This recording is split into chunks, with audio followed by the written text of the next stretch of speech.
सभी को जय मसीह की। मैं पास्टर सुमित कुमार एक बार फिर से खुशी के साथ, आनंद के साथ आपका स्वागत करता हूं हमारे शाम की बंदगी के अंदर। सो देर किस बात की, बंदगी को शुरू करते हैं, प्रभु की हजूरी में जाते हैं और प्रार्थना करते हैं। महान दयालु पिता परमेश्वर यीशु राजा, एक बार फिर से प्रभु जी धन्यवाद के साथ हम आपके चरणों में आते हैं। प्रभु जी आपकी भलाइयों के लिए, कृपा के लिए, अनुग्रह के लिए एक बार फिर से प्रभु हम आपका धन्यवाद करते हैं। प्रभु एक बार फिर से शाम के समय में हम अपने आप को आपके हाथों में सौंपते हैं, हम अपने आप को समर्पित करते हैं। प्रभु जी प्रभु अपने लहू से हमें धो के शुद्ध करें, पवित्र करें। प्रभु हमें नया बनाए प्रभु जी, ताकि हम योग्यता के साथ प्रभु आपके पवित्र नाम का धन्यवाद कर सकें। और प्रभु आज आराधना के द्वारा प्रभु तेरे नाम को महिमा मिले, तेरे नाम को जलाल मिले। प्रभु अपने वचनों के द्वारा हमसे बातचीत कर, और जो लोग देख रहे हैं उनसे भी बातचीत कर प्रभु जी। और प्रभु जो भी आज का वचन हो उसके द्वारा प्रभु जितने लोग ये वीडियो देख रहे हैं उनकी ज़िंदगियों में आप काम करें।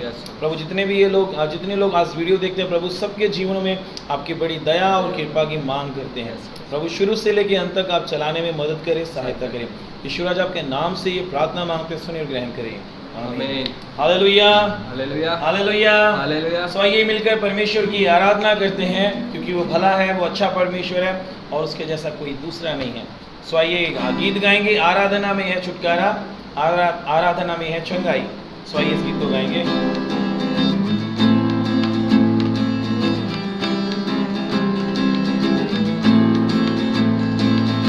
प्रार्थना करो निरंतर, प्रार्थना करो विश्वास से, प्रार्थना करो निरंतर, प्रार्थना करो विश्वास से।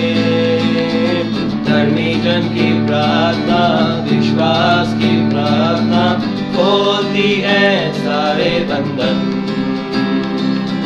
धर्मी जन की प्रार्थना, विश्वास की प्रार्थना खोलती है सारे बंधन। प्रार्थना करें, आराधना करें, वो अच्छा है, कितना भला है। हालेलुया। प्रार्थना करें, आराधना करें, वो अच्छा है, कितना भला है। छुटकारा पाए हमेशा, हमेशा छुटकारा पाए हमेशा, छुटकारा पाए हमेशा, हमेशा छुटकारा पाए हमेशा।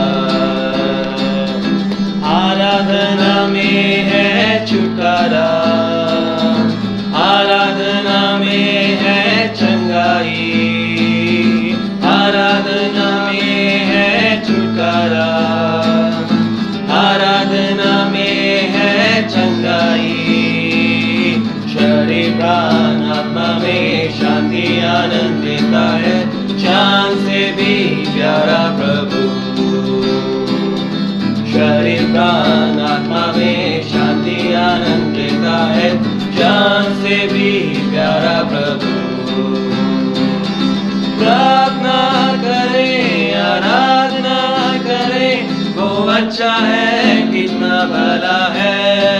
हालेलुया। प्रार्थना करें, आराधना करें, वो अच्छा है, कितना भला है। छुटकारा पाए हमेशा, हमेशा छुटकारा पाए हमेशा, छुटकारा पाए हमेशा, हमेशा छुटकारा पाए हमेशा। वही मांगो तो तुम्हें मिलेगा, ढूंढो तो तुम पाओगे। मांगो तो तुम्हें मिलेगा, ढूंढो तो तुम पाओगे। खटखटाओ खुलेगी स्वर्ग की आशीषें, पाओ तुम मुझसे अभी। खटखटाओ खुलेगी स्वर्ग की आशीषें, पाओ तुम मुझसे अभी। प्रार्थना करें, आराधना करें, वो अच्छा है, कितना भला है। हालेलुया।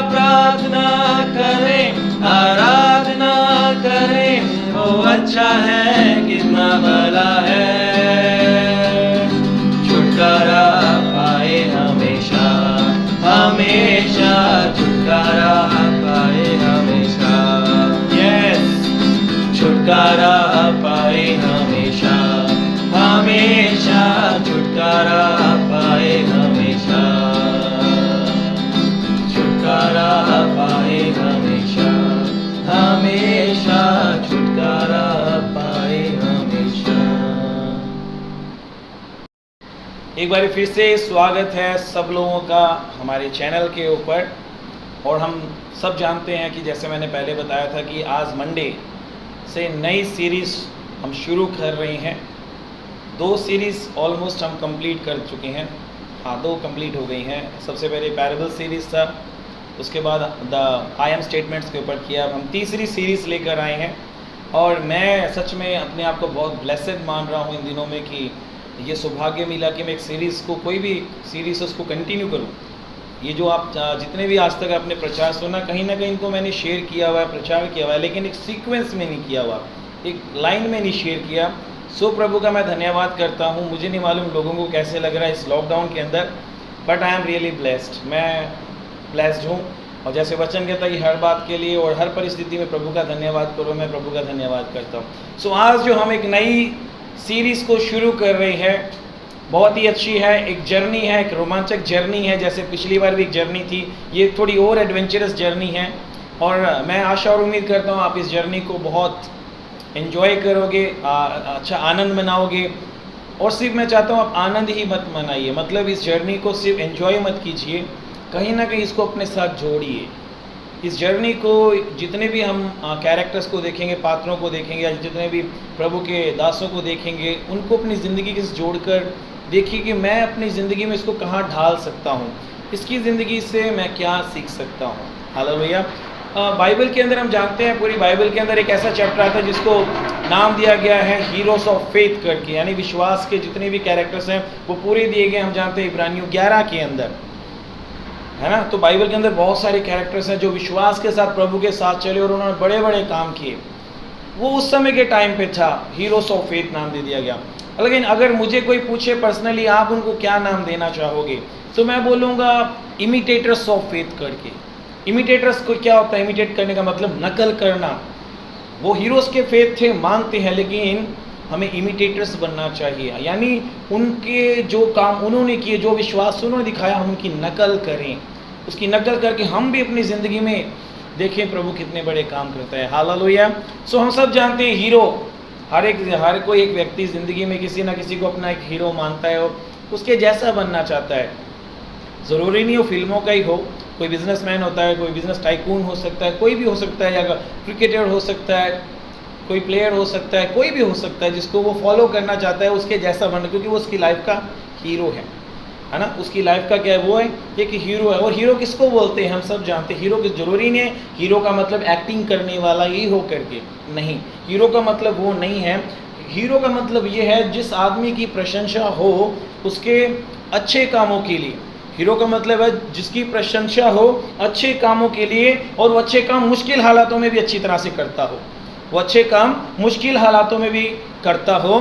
एक हीरो वो है जब उसकी ज़िंदगी में पूरे हालात विपरीत हो जाते हैं, तूफान आंधी सब कुछ आ जाता है, उसके अंदर भी अपने डांडस को नहीं खोता, करेज को नहीं खोता, हिम्मत को नहीं खोता, और वो स्थिर रहता है, उन चुनौतियों का सामना करता है, और उनको जब वो पार करके जाता है, वो है असली हीरो। हालेलुया। तो हम भी एक हीरो की वेट कर रहे हैं आज के अंदर, आज के प्रचार के अंदर। आज हम एक हीरो को लेके आए हैं जिसका नाम है नूह। हम फिल्मी हीरोज़ के बारे में सब कुछ जानना चाहते हैं। अरे वो क्या खाता है, क्या पहनता है, उसका घर क्या है, उसका बंगला क्या है, उसकी गाड़ी क्या, उसकी संपत्ति क्या है, क्या करना पसंद करता है ना। लेकिन नूह के बारे में जानते हैं थोड़ा सा। हम जानते हैं नूह का कैरेक्टर बाइबल के अंदर, जो हम लोग 6th चैप्टर के अंदर आते हैं, 5th चैप्टर के अंदर तो बताया गया कि उसका जन्म, यानी उसकी पूरी वंशावली बताई हुई है, कहाँ से वो आता है। जैसे कि उसके ग्रेट ग्रैंडफादर जो थे, यानी परदादा उसके, इनोक के बारे में दिया हुआ है। फिर और भी ऐसे जैसे लामेच उसके पिता के, पूरी वो वंशावली दी हुई है वहाँ पर। लेकिन जब 6th चैप्टर के अंदर आते हैं तो हम लोग थोड़ा क्लियर होते हैं कि नूह के बारे में, उसके परिवार के बारे में, और उसने जो बड़ा काम किया, तो इसे विश्वास का हीरो कहा गया है। आज इस नूह के बारे में देखेंगे। हम जानते हैं, मैं भी मानता हूँ कि आप लोग नूह को जानते हो। आपने घर में बच्चों को भी बहुत बारी स्टोरी सुनाई होगी, टीवी पर भी बहुत बारी देखी होगी, बहुत बारी हम करते हैं। लेकिन इसकी ज़िंदगी से क्या कभी सबक लिया प्रॉपर हमने? क्या इसकी ज़िंदगी को देखकर हम बोले मैं इसको इमिटेट करूँ, इसको कॉपी करूँ, ये इसके जीवन में था, मेरे जीवन में भी हो करके। हालेलुया, हालेलुया। सो आइए हम लोग बात करते हैं नूह के बारे में। नूह के बारे में लिखा हुआ वो परमेश्वर के साथ साथ चला। नूह के बारे में क्या लिखा हुआ है? वो परमेश्वर के साथ साथ चला। ये हम लोग देख सकते हैं, वचन के अंदर भी लिखा हुआ है कि वो परमेश्वर के साथ साथ चला करके। क्यों इसके अंदर है? ये कैरेक्टर कैसे आया, इसके अंदर ये भावना कैसे आई कि ये परमेश्वर के साथ साथ चलता है? परमेश्वर के साथ साथ चलने का मतलब ये नहीं है मेरे भाई और बहनों कि परमेश्वर एक रूप के अंदर आके, शरीर के अंदर आके उसके साथ साथ चल रहा है और ये दोनों वॉकिंग पे जा रहे हैं, जॉगिंग पे जा रहे हैं, मॉर्निंग वॉक करने के लिए जाए। इसका मतलब वो नहीं है, क्योंकि हम लोग सोचते हैं परमेश्वर के साथ साथ चलने का मतलब ये समझ लेते हैं। बाइबल के अकॉर्डिंग, बाइबल की रीति से ही हमें समझना होगा कि साथ साथ चलने का मतलब क्या है करके, और ये किस पीढ़ी से आ रहा है। वहाँ पर भी इसके परदादा के बारे में यही गवाही थी कि वो अपने समय में परमेश्वर के साथ साथ चला, उसने अच्छे काम किए और वो लोप हो गया, यानी परमेश्वर ने उसको जिंदा इस पृथ्वी पर से उठा लिया। और बाइबल के अंदर ये पहला कैरेक्टर है, यानी नूह का परदादा पहला कैरेक्टर था जिसको परमेश्वर ने इस पृथ्वी पर से जिंदा उठा लिया, शरीर के समेत, शरीर के साथ ही उसे उठा लिया था। तो हम देखते हैं कि उसके परदादा की जो भक्ति थी, हाँ, जो उसके परमेश्वर के साथ एक संगति थी, वो इतनी स्ट्रांग थी कि उसने अपने बेटे के अंदर डाली, और उसने अपने बेटे के अंदर डाली जो नूह आता है आगे। हालेलुया। मतलब इतनी अच्छी भक्ति थी। तो हमें भी देखना चाहिए कि आज हम किस तरह की भक्ति करते हैं, क्या ये आगे कैरी फॉरवर्ड करेगी, यानी हमारे बाद जो अगली 4 पीढ़ियाँ आने वाली है, क्या उनके अंदर भी हमारे जैसे गुण देखे जाएंगे? चलो नूह के बारे में बात करते हैं, नूह के परिवार के बारे में बात करते हैं। हम जानते हैं नूह के, मैंने परदादा का नाम आपको बता दिया, और नूह के जो पिताजी हैं लमेच उसका नाम है। अब नूह के बारे में देखते हैं, जिस समय में वो जी रहा है वहाँ का माहौल कैसे है। जब नूह के बारे में चर्चा यहाँ बाइबल में आती है, उस समय के बारे में क्या दिया हुआ वो देखते हैं। हम देखते हैं उस समय लिखा हुआ वचन के अंदर, नूह एक ऐसे समय में बढ़ रहा था जब दुनिया बुरे से बुराई की ओर ज़्यादा रफ्तार से बढ़ रही थी। फिर से सुनिए, पूरी दुनिया बुरे से बुराई की ओर रफ्तार से बढ़ रही थी, यानी सब कुछ इतना जल्दी से बुरा गंदा काम हो रहे थे, गलत काम हो रहे थे, बुराइयां बढ़ रही थी, और ऐसे माहौल में नूह बड़ा हो रहा था। हालेलुया। पहली बात तो ये। दूसरी बात हम क्या देखते हैं, इसने अपने आप को कैसे बना के रखा उस माहौल के अंदर, नूह ने कैसे बना के रखा, और हम कैसे कह सकते हैं कि नूह के समय में दुनिया बुरी थी। हमें इसके लिए क्लियर करने के लिए थोड़ा सा वचन के अंदर जाना पड़ेगा। मैं जल्दी से रेफरेंस दूंगा, और वैसे तो नूह की ज़िंदगी से हम बहुत कुछ सीख सकते हैं, लेकिन मैं आज 3 बातों को ही लेके आया हूँ कि 3 बातें आप सीखिए और हम अपनी ज़िंदगी में भी इसको लागू करें। पहले हम देखेंगे बुरी दुनिया के बारे में। जब दुनिया के अंदर हालात बुरे हैं, परमेश्वर स्वयं इसके बारे में बोल रहे हैं। हम देखेंगे 6वें अध्याय के अंदर और उसके 5वें वचन के अंदर क्या लिखा हुआ है, क्योंकि ये एक ऐसा जीवन जी रहा है जिसके अंदर कोई दोष नहीं है, यानी किसी के अंदर कोई दोष नहीं लगा सकता। ऐसे समय में नूह जी रहा है जिसके ऊपर कोई दोष नहीं लगा सकता, सब जगह से बुराई से घिरा हुआ है, लेकिन इसने अपने आप को ऐसा बना रखा कि इसके ऊपर कोई दोष नहीं लगा सकता। 6वें अध्याय के 5वें वचन में चलते क्या लिखा हुआ है, मैं पढ़ूंगा, जरा गौर से सुनिएगा। यहोवा ने देखा कि मनुष्यों की बुराई पृथ्वी पर बढ़ गई है। परमेश्वर ने देखा कि क्या हो गया है, मनुष्यों की बुराई पृथ्वी पर बढ़ गई है, और उनके मन के विचारों में जो कुछ उत्पन्न होता है वे निरंतर बुरा ही होता है।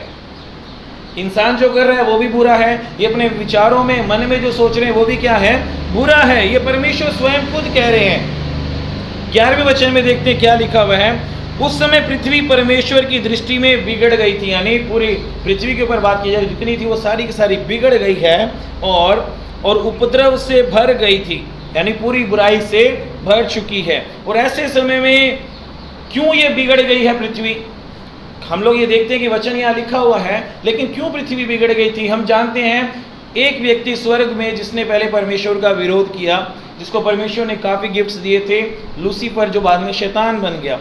उसके बाद फिर एक और कुछ लोग खड़े हो गए, वहाँ के दूत खड़े हो गए जो परमेश्वर के विरोध में गए। जो लोग परमेश्वर के विरोध में जाके क्या कर रहे हैं, जो उनको एक ओहदा दिया गया था स्वर्ग के अंदर, उन लोगों ने वो ओहदा छोड़ दिया। वो पृथ्वी पर आए, इंसान के रूप में रहे, और उन्होंने क्या देखा, पृथ्वी के ऊपर जितनी भी सुंदर औरतें थी उनके साथ जाके उन लोगों ने शादी कर ली। हालेलुया। इस तरह से बुराई बढ़नी स्टार्ट हुई, इसलिए परमेश्वर को क्रोध और आ रहा है। ये वचन हम इसमें पढ़ सकते हैं, यहाँ पे सारा दिया हुआ है 6वें अध्याय के पहले 2 वचन में। फिर जब मनुष्य भूमि के ऊपर बढ़ने लगे और उनकी बेटियां उत्पन्न हुई, तब परमेश्वर के पुत्रों किसको कहा है? स्वर्गदूतों को कहा गया है। परमेश्वर के पुत्रों ने मनुष्यों की पुत्रियों को देखा कि वे सुंदर हैं, और उन्होंने जिसको चाहा उनसे विवाह कर लिया। हालेलुया। ये दिया हुआ है। सो ये जो दानव, ये बाद में दानव बन गए। इन लोगों ने क्या कर दिया? पूरी पृथ्वी को करप्ट करके रख दिया। यही नहीं, इंसानों ने भी और इन लोगों ने मिलकर क्या कर दिया? करप्ट कर दिया।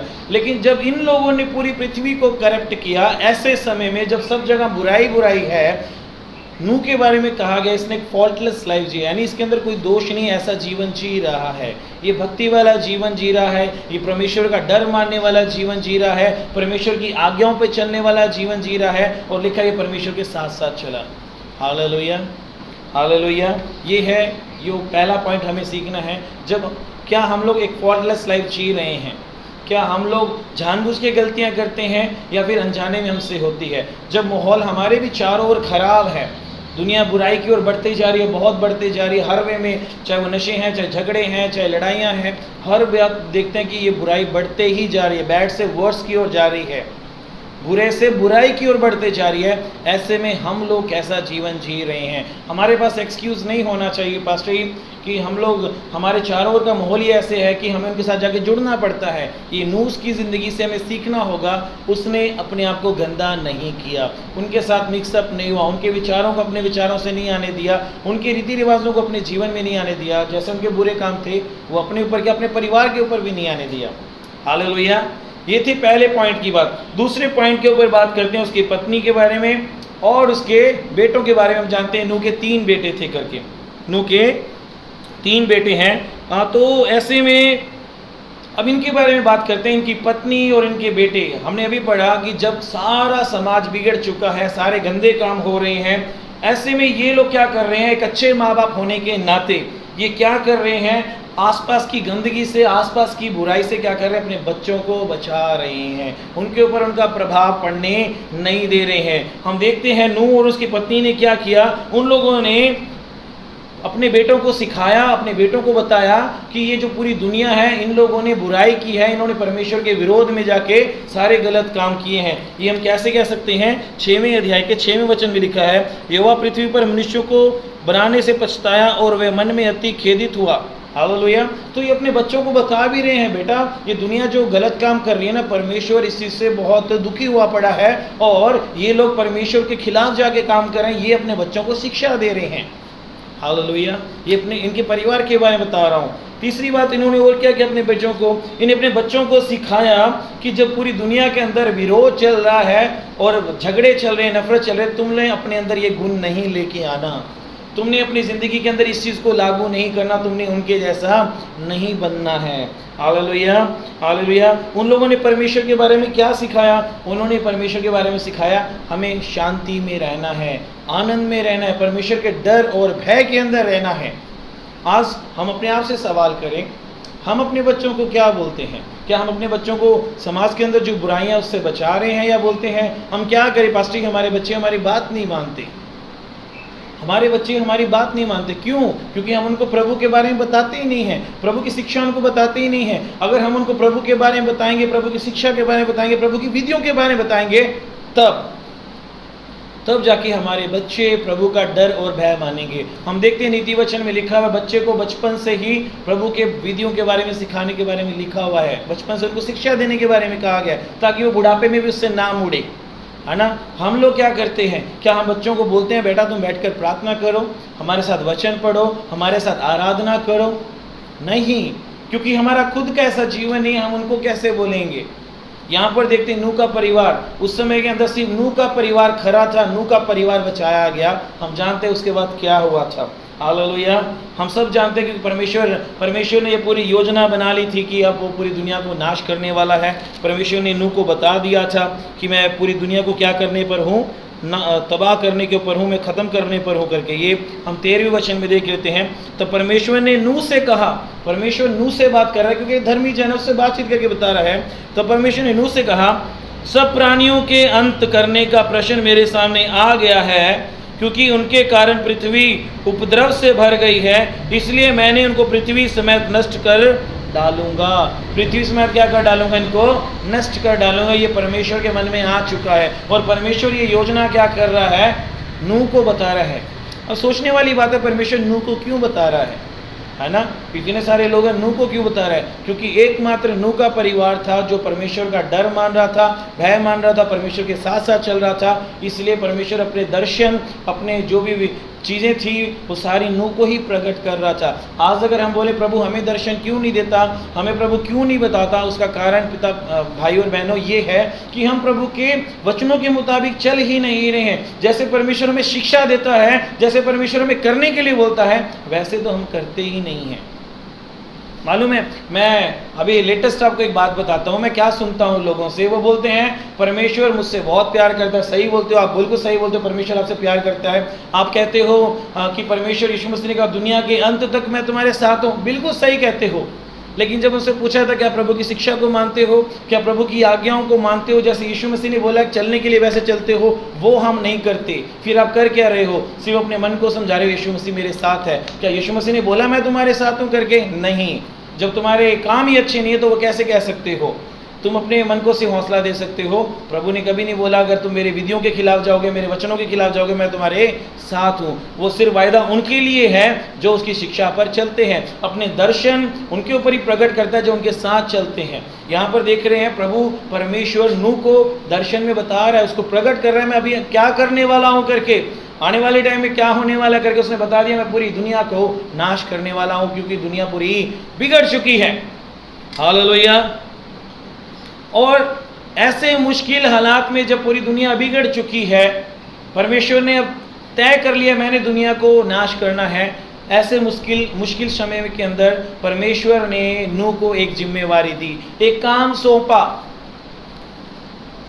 काम छोटा नहीं था, बिल्कुल छोटा काम नहीं था। हम जानते हैं परमेश्वर ने नूह को बोला तो एक जहाज बनाना करके, भाई किश्ती नहीं बनाने के लिए बोला, ना ही क्रूज शिप बनाने के लिए बोला है।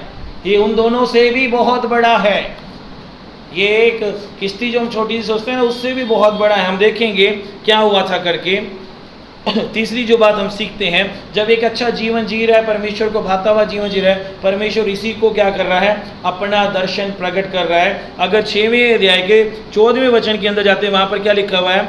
इसलिए तू गोपर वृक्ष की लकड़ी का एक जहाज बना ले, उसमें कोठरियाँ बनाना और भीतर बाहर उस पर राल लगाना। हालेलुया। परमेश्वर ने इसको बोल दिया, मैं तुझे एक चीज़ बोल रहा हूँ, एक काम दे रहा हूँ, एक जिम्मेवारी दे रहा हूँ, तूने ये काम करना है, तूने करना है और करना है करके। और देखते हैं यहाँ पर उसने परमेश्वर पर विश्वास किया। परमेश्वर पे क्या किया? विश्वास किया। और उसके परमेश्वर के बात के मुताबिक उसने काम करना स्टार्ट कर दिया। मेरे भाई और बहनों, इसके पास कोई टीम नहीं थी। नूह है, इसके 3 बेटे हैं, खुद की पत्नी है और 3 बहुएं हैं। सिर्फ ये परिवार वहाँ पर बताए गए 8 लोग। बाइबल के अंदर हम पढ़ सकते हैं सिर्फ 8 लोग मिलकर क्या बना रहे हैं? एक जहाज़ बना रहे हैं। छोटा मोटा जहाज़ नहीं है। मैं आपको बता दूं जहाज़ की लंबाई चौड़ाई बता दूं ज़रा। लिखा गया है ये जो परमेश्वर ने अपनी योजना उसको बताई, परमेश्वर ने जो योजना अपनी उसको बताई, ये कोई छोटी मोटी योजना नहीं थी। हालेलुया। ये जो जहाज़ था ये कितना था? 437 फुट लंबा। सुन लीजिए फिर से, 437 फुट लंबा लगा लो। 437 फुट कितना बड़ा होता है करके। इतना बड़ा जहाज़ परमेश्वर ने इसको बनाने के लिए बोला। इसकी चौड़ाई कितनी है? इसकी चौड़ाई है 73 फीट। 73 फीट इसकी चौड़ाई है। और लंबा कितना है? ये 44 फीट इसकी हाइट है। और कितना बड़ा, जिसके ऊपर क्या करने बोला है? 3 मंजिल बनाने के लिए बोला गया है। उसके अंदर भी अलग अलग कमरे होने चाहिए। छोटा मोटा टास्क है। शायद आज के टाइम में अगर ये काम दिया जाए तो मशीनरीज और वर्कर्स को लेके ये काम किया जा सकता है, मगर उस समय में सोचिए जब नूह का समय था, जब कोई मशीनरीज नहीं थी, कोई साधन नहीं थे। जब उसको ये काम बोला गया तो उसने क्या किया? वो मुश्किल टास्क को भी उसने एक्सेप्ट किया, वो मुश्किल काम करने के लिए भी उसने हामी भर दी परमेश्वर के लिए। उसने ये नहीं बोला प्रभु मैं इतनी सारी लकड़ी कहाँ से तोड़ के लेके आऊँगा, मेरे पास, मैं अकेला ये काम कैसे करूँगा, मेरे 3 ही बेटे हैं करके उधर से हो क्या रहा है, लोग भी विरोध कर रहे हैं, लोग मजाक उड़ा रहे हैं, लोग मखौल उड़ा रहे हैं, कुछ लोग आगे काम में टांग अड़ा रहे हैं, सब कुछ हो रहा है, लेकिन इसने प्रभु के पर्पस को पूरा करने में मदद की। कई बार प्रभु अपना पर्पस हमें बताता कि बेटा मैं मेरी एक योजना है, ये करना चाहता हूँ, क्या तू मेरा इसमें साथ देगा? हम लोग उस योजना के तहत क्या करते हैं? पीछे हट जाते हैं। उस योजना को देखकर ही हम लोग डर के भाग जाते हैं। प्रभु की एक योजना होती है, शायद वो मुश्किल हालात में जाके प्रभु अपनी योजना दिखाता है, लेकिन हम उस योजना से ही भाग जाते हैं। लेकिन जब नूह की बारी आई, जब नूह को दर्शन दिया गया, नूह को बताया गया कि मेरा पर्पस ये है कि मैं चाहता हूं कि एक तो जहाज बनाए, एक आर्क बनाए, नूह ने पीछे नहीं हटा, नूह ने जवाब नहीं दिया, वो उस योजना के लिए, उस पर्पस के लिए आ गया। प्रभु मैं विलिंग हूँ, तूने बोला मैं करने के लिए वो तैयार हूँ। हालेलुया। 6:22 में लिखा हुआ है, सुनिए जरा ध्यान से, 6वें अध्याय के 22वें वचन में क्या लिखा हुआ है? परमेश्वर की इस आज्ञा के अनुसार नूह ने किया। परमेश्वर की इस आज्ञा के अनुसार नूह ने किया। जरा अपने आप को लगा लो, जब प्रभु हमें कोई योजना देता है करने के लिए, कोई काम देता है, पहले उसमें हमारा स्वार्थ छुपा होता है, हमारी सेल्फिश छुपी होती है, हमारी मैं छुपी होती है। हम लोग प्रभु के लिए झुकना नहीं चाहते, प्रभु के लिए छोटा नहीं होना चाहते, प्रभु के लिए कुछ सहना नहीं चाहते, क्योंकि हमारी मैं छुपी हुई है। लेकिन यहाँ पर लिखा हुआ है, इसने प्रभु की आज्ञा को माना। कैसे टाइम में? जब बुरे लोग सब जगह से घेरे हुए हैं, इनका निंदा कर रहे हैं, इनका मजाक उड़ा रहे हैं, इनके कामों के अंदर टांग अड़ा रहे हैं, ऐसे में भी उसने प्रभु का काम किया, प्रभु की आज्ञा को उसने माना। Hallelujah, hallelujah. और ये कोई आसान नहीं था मेरे भाइयों और बहनों। जो लकड़ी बताई गया, हम जानते हैं लकड़ी तोड़ कर लेके आना, और इतनी लकड़ी कहाँ से लेके आना, ये कोई आसान काम नहीं था। आज मैं आपसे एक सवाल करता हूँ, ये 3 बातें तो हैं, हमने 3 बातें सीखी हैं, वैसे तो और भी बहुत सारी बातें हैं सीखने के लिए, लेकिन 3 बातें मैं आप लोगों के आगे सवाल रख रहा हूँ कि जैसे नूह के बारे में बोला गया है, वो एक निर्दोष जिंदगी जी रहा था, फॉल्टलेस जीवन जिंदगी जी रहा था परमेश्वर की नज़र में। हम लोग कैसी ज़िंदगी जी रहे हैं? दूसरी बात, क्या हम अपने परिवार को, जो बाहर इतना बुरा माहौल है, जब सारी जगह पे गंदगी फैली हुई, चाहे विचारों की, चाहे सोच की, चाहे देखों की, चाहे कामों की है, ऐसे में हम अपने क्या परिवार को कम से कम बचा पा रहे हैं? तीसरी बात, जब प्रभु हमें अपना दर्शन देता है, कोई टास्क देता है, कोई पर्पस देता है करने के लिए, क्या हम लोग ये करते हैं? है ना, हम बोल सकते, हम तो बहुत हम लोग बहुत जल्दी से ना बहानेबाजी करने लग जाते हैं, बहुत जल्दी बहानेबाजी करने लग जाते हैं, नहीं नहीं ऐसे नहीं, ऐसे नहीं, ऐसे। प्रभु को ये सब पसंद नहीं है। हम देखते हैं ये जो आर्क है, ये यीशु मसीह को रिप्रेजेंट करता है, ये जो जहाज है ये यीशु मसीह को रिप्रेजेंट करता है। यहाँ लिखा हुआ है, जब ये जहाज बन के रेडी हो गया, पूरे 120 साल लगे इसको बनाने में। ये जहाज बनाने में नूह को कितना समय लगा? पूरे 120 साल। शायद बीच बीच में सोचता होगा, भैया अभी तक प्रभु की योजना पूरी नहीं हुई, प्रभु ने बोला मैं तो मींह बरसाने वाला हूँ, जल प्रलय लेके आने वाला हूँ, अभी तक क्यों नहीं हुआ करके। लिखा हुआ है, उस समय जब ये काम चल रहा था, नूह प्रचार भी कर रहा था, लोगों को बता भी रहा था, मन फिरा लो, मन फिरा लो, मन फिरा लो। ये बात यीशु मसीह ने बोली भी है। मैं पढ़ दूंगा, वो भी क्लियर कर दूं, जबकि मैंने इसमें नहीं लिखा हुआ। अगर हम लोग मत्ती की किताब में जाते हैं, वहाँ पर ये दिया हुआ है। जब हम लोग मत्ती की किताब में जाते हैं, उसके 24वें अध्याय के अंदर यीशु मसीह ने एक बात बोली, 37वें वचन में लिखा हुआ है, जैसे नूह के दिन थे, जैसे नूह के दिन थे, वैसे ही मनुष्य के पुत्र का आना भी होगा। क्योंकि जैसे जल प्रलय से पहले के दिनों में जिस दिन तक नूह जहाज पर ना चढ़ा, उस दिन तक लोग खाते पीते और उसमें विवाह होते थे। हालेलुया। और जब तक जल प्रलय आकर उन सबको बहा ना ले गया, तब तक उनका कुछ भी मालूम ना पड़ा। वैसे ही मनुष्य के पुत्र का आना भी होगा। वो जो जहाज उसने बनाया, जब तक उसके ऊपर चढ़ नहीं गए, बन के वो लोग तैयार नहीं हो गए। प्रभु आपकी आत्मा की फिक्र करता है, आपकी फिक्र करता है। लिखा है, जब वो जहाज बन के रेडी हो गया, उसको पूरे 120 साल लगे, और प्रभु ने इन 8 को बोला, खुद आज्ञा दी, अब तुम इसके अंदर जाओ। अगर ये आप पढ़ोगे उत्पत्ति की किताब, उसके 7वें अध्याय के अंदर दिया हुआ, जब प्रभु ने उनको बोला अब अंदर जाओ करके, प्रभु ने बोला अब अंदर जाओ। आपको मालूम है, लिखा है, जैसे ही नूह अंदर गया, दरवाज़ा एक ही था, वो दरवाज़ा नूह ने नहीं बंद किया। परमेश्वर ने वो दरवाज़ा बंद किया। और हमने अभी भी लेटेस्ट अभी जो हमारी सीरीज़ खत्म हुई है आई एम स्टेटमेंट के ऊपर, हमने देखा था यीशु मसीह ने क्या बोला था यूहन्ना 10 के अंदर, आई एम द डोर, द्वार मैं ही हूँ करके। और ये आर्क का जो दरवाज़ा था वो भी यीशु मसीह को दर्शाता है। वो दरवाज़ा बंद कर दिया गया, जैसे 10 कुंवारियों के समय में लिखा हुआ दरवाज़ा बंद कर दिया गया था, बोला मैं तुम्हें नहीं जानता हूँ। हालेलुया। आज मैं आपसे पूछना चाहता हूँ भाई और बहनों, हमारा विश्वास कैसे है? क्या नूह की ज़िंदगी से हम कुछ सीख पा रहे हैं? क्या हम भी अपने आप को निर्दोष रख पा रहे हैं? चाहे ज़माना, समाज, चाहे जैसा भी है, क्या हम अपने आप को फॉल्टलेस रख पा रहे हैं? क्या उसके समान भक्ति कर पा रहे हैं जैसे उसने किया? तीसरा, क्या हम अपने परिवार को भी भक्ति के अंदर बनाए हुए हैं, प्रभु के डर भय के अंदर बनाया हुआ है? चौथी बात, क्या हम लोग प्रभु की मर्जी को पूरा कर रहे हैं? जब प्रभु हमें कोई रेवलेशन या पर्पस बताता है, क्या हम उसको पूरा करते हैं, या फिर उसके अंदर मेरी मैं पहले आके छुप जाती है और हम लोग उस टास्क को, उस पर्पस को पूरा करने से पहले ही पीछे हट जाते हैं? हालेलुया।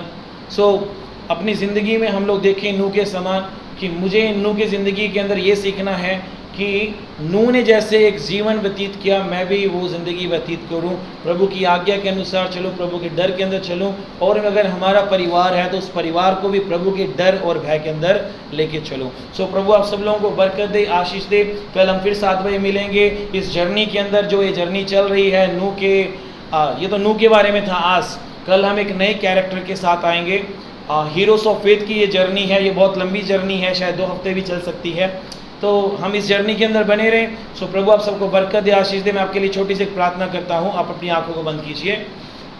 दयालु पिता परमेश्वर, एक बार फिर से हम आपके चरणों में आते हैं, धन्यवाद करते हैं आज के वचनों के लिए जिनके द्वारा आपने हमसे बातचीत की। और हर बार जब आप हमारे सामने अपने वचनों को लेके आते हो प्रभु, हमें आप कुछ सिखाते हो प्रभु जी। हाँ प्रभु, आज नूह की ज़िंदगी से हमने देखा प्रभु, वो आपका डर मानने वाला, प्रभु आपके साथ चलने वाला, अपने परिवार को लेके चलने वाला, और प्रभु तेरी मर्जी पूरी करने वाला। प्रभु हम भी इसकी नूह की ज़िंदगी से इन सब बातों को सीख कर प्रभु अपनी ज़िंदगी में अमल कर सकें। प्रभु हाँ, हम भी एक भक्ति वाला जीवन जिए। जब पूरा समाज बुराई की ओर बढ़ रहा है प्रभु, ऐसे में हम लोग अपने परिवार को बुराई से बचा रखें प्रभु जी। प्रभु हम भी तेरी मर्जी को पूरा करने वाले बने पिता परमेश्वर। और प्रभु अपने परिवार को, अपने बच्चों को प्रभु हर एक बुराई से बचा के रखने वाले बने, और प्रभु तेरे बड़े काम को अपनी ज़िंदगी में देख सकें। हाँ प्रभु आप ऐसा कर रहे हैं, हम आपका धन्यवाद करते हैं। यीशु राजा आपके नाम से प्रार्थना मांगते हैं, सुने और ग्रहण करें। सभी बोलेंगे आमीन। सभी को जय मसीह की। सो कल शाम को 7 बजे शार्प मिलेंगे। लास्ट में फिर एक बात बोलूँगा, अभी तक हमारा चैनल नहीं सब्सक्राइब किया तो सब्सक्राइब ज़रूर कीजिए। प्रभु आपको बरकत दे। जय मसीह।